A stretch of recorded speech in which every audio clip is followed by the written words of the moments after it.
ওকে পিঠে খাওয়াবি না?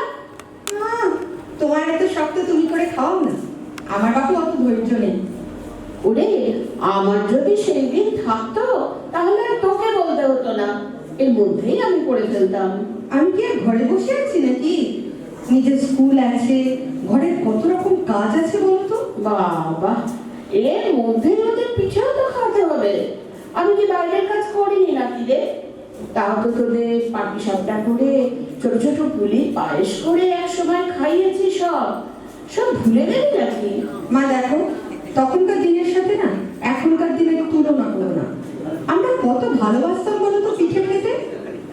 তোর বাবা তো ঘরে ঢুকে এদিক ওদিক ঘুরতো আর একটা করে পাটিসাপটা মুখে পুড়তো। তাহলে এখনকার ছেলেমেয়েরা সেটা করবে? তাদের কত রকম পেস্ট্রি, পিৎজা আর সুইগি থেকে অর্ডার করলেই হলো, দেখ না দেখ ঘরে চলে আসে। তার বলতে সবই আমিও বুঝি রে, ওই করেই তো সর্বনাশ হয়ে গেছে। এখন ঘরে তৈরি জিনিসের কথা বাচ্চারা মনেই করতে পারে না। এর জন্য বাপু, ওদের যেমন দোষ আছে তোদেরও দোষ আছে। কেন কেন আমাদের আবার এর মধ্যে টানছো কেন? তোমার মাথায় যত উদ্ভট চিন্তা। না রে বলি, রাগ করিস না। এখনকার মায়েরাও বড্ড পুড়ে হয়ে গেছে, একটুও খাটতে চায় না। সব রকম যন্ত্র বেরিয়ে আর সব রকম গুঁড়ো বাজারে এসে এদের খাটবার ইচ্ছেটাও কমে গেছে। আচ্ছা মা, তুমি কি শুরু করলে বলো দেখি? আমি করতে পারি না, না করি না, না ওরা পছন্দ করে না, কোনটাকে তুমি গুরুত্ব দিচ্ছ বলো তো? সবগুলোই ঠিক। ছাড়, তোর সাথে আমি আর তর্ক করতে পারি না। যা, ওখানে ডাইনিং টেবিলে যা তো একবার, ওটা খুলে দেখ কি আরে আছে। বলো না কি আছে, কৌটোতে আবার কি এনেছো, আবার কি বানিয়েছো এই শরীর নিয়ে? তেমন কিছু না রে বলি, 2 প্যাকেট দুধ কদিন ধরে ঘন করে রেখেছিলাম তো, ওরই সাথে একটু কামিনী চাল মিশিয়ে পায়েস করে রেখেছি, নিয়ে যাস। এখানে তো দুটো কৌটো দেখছি, একটাতে পায়েস, তা আরেকটাতে কি আছে? পাটিসাপটা আর করা হলো না রে বলি, ওই খেজুর গুড়, নারকেল আর সুজি দিয়ে কিছুটা পুর তৈরি করে রেখেছি। তুই ছেলে মেয়েকে করে দিস, তাহলেই আমার ভালো লাগবে। সত্যি মা, তুমি পারো বটে। এদিকে নাকি বেশিক্ষণ দাঁড়াতে পারো না, অথচ হাত নেড়ে নেড়ে পুর তৈরি করেছো। আরে বাবা, একটু একটু কাজের মধ্যে থাকলে তবে না ভালো লাগে, না হলে তো সেই এক চিন্তা দিন রাত। এরপর কি হবে, শরীর কেমন থাকবে, এইসব ভালো লাগে না বাবু তোমার এসব কথা। আচ্ছা আচ্ছা ঠিক আছে, ভালো করেছো, পুর করে দিয়ে খুব ভালো করেছো। আমি পিঠে করে খাওয়াবো ওদের, হলো তো? এখন তাহলে আমি বাড়ি যাই। হ্যাঁ, সাবধানে যা। তানিয়ার ফেরার টিকিট কবে রে? এই তো সামনের মাসের 2 তারিখে, আর 3-10 বাকি।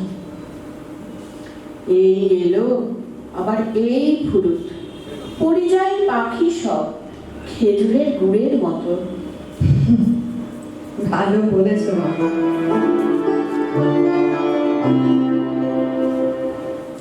তানি, এই তানি, দেখ দিদা কেমন পায়েস পাঠিয়েছে, খাবি তো? আর বাবা কিন্তু অনেকটা খেয়ে নিল। ওকে, ইটস ফাইন, কিন্তু পায়েস যে খুব মিষ্টি, আমায় অল্প দাও।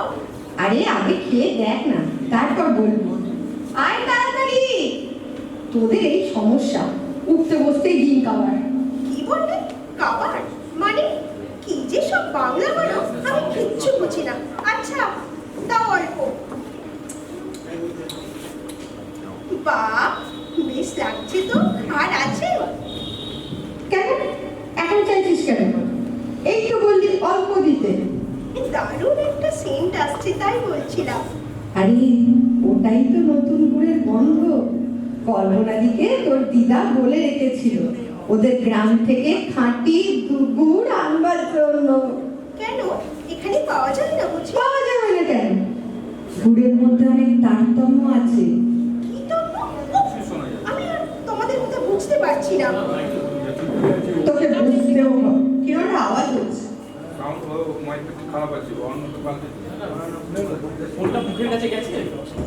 আওয়াজ আসছে না। আচ্ছা দাঁড়া, ওইখান থেকে শুরু করছি। তুমি ওই মিউজিকটা দাও, ওইখান থেকে আমি শুরু করছি। তাহলে এই জানি হ্যালো বলুন তো। হ্যালো হ্যালো না এই না না তুই পিছিয়ে যাস না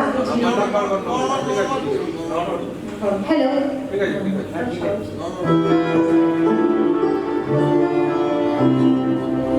তানি, এই তানি, দেখ দিদা পায়েস পাঠিয়েছে, খাবি তো আয়। বাবা কিন্তু অনেকটা খেয়ে নিল। ওকে ইটস ফাইন, কিন্তু পায়েসটা খুব মিষ্টি, আমায় অল্প দাও। আগে খেয়ে দেখ, তারপর তো বলবি। আয় না তাড়াতাড়ি, তোদের এই সমস্যা, উঠতে বসতে একেবারে দিন কাবার। কি বলে খাবার মানে কি যে সব বাংলা মানো আমি কিচ্ছু বুঝি না। আচ্ছা দাও, অল্প দেবে কিন্তু। বাহ, বেশ খেতে লাগছে তো। আর আছে কেন এখন চাইছিস কেন? এই তো বললি অল্প দাও। দারুণ একটা সেন্ট আসছে। ওটাই তো নতুন গুড়ের গন্ধ। কল্পনা থেকে তোর দিদা বলে রেখেছিল ওদের গ্রাম থেকে খাঁটি গুড় এনে দেওয়ার জন্য। কেন এখানে পাওয়া যায় না? পাওয়া যাবে না কেন? তবে গুড়ের মধ্যে অনেক তারতম্য আছে। কি তো আমি না তোমাদের কথা বুঝতে পারছি না। তোকে আর বুঝতেও হবে না।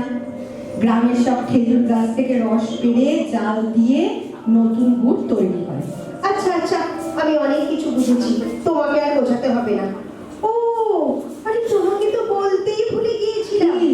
অটো আর দিদা কড়া পাকেট, এই না মোবাইলে রেখেছে। হ্যাঁ হ্যাঁ হ্যাঁ কড়া পাকেট নতুন গুড়ের সন্দেশ। হ্যাঁ হ্যাঁ, কড়া পাকেট নতুন গুড়ের সন্দেশ নিয়ে যেতে বলেছে। দেখেছিস তো বিদেশেও কেমন বাঙালিরা নতুন গুড়ের সন্দেশ খোঁজে।